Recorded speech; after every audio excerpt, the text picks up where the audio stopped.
This is a 615C with a Xeon Gold 6242, and we will try to replicate these results from Nutanix related to Splunk. The first one, events per second, it's completely unclear what these events are, how big they are, so this one is useless. The other one is kind of better, but not much. The size depends on index size, whereas it should actually depend on other factors.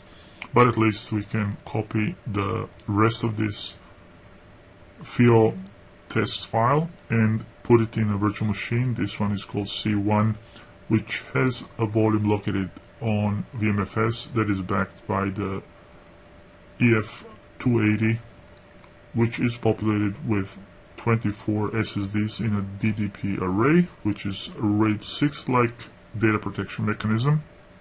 If we zoom in the 5-minute performance view and kick off this benchmark, we'll then see how the performance of this virtual machine relates to the Nutanix performance seen from that presentation.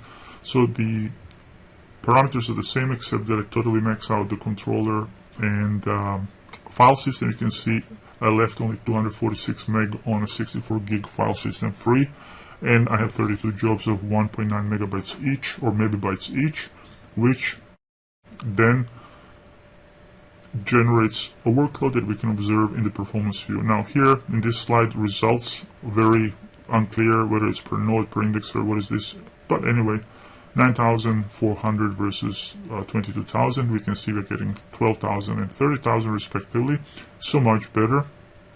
And then if we wanted to make sure that we are getting this performance from the volume that we said we are using, which is the volume called Splunk_1, we can see here all this performance indeed is coming from that volume, 12.8K and 30K. And we can also see that the latency is up at the very top is negligible, so we still have room to grow. Minutes later, after this benchmark is done, we can see that the performance was consistent, we had 0 errors, and we maintained a better performance throughout.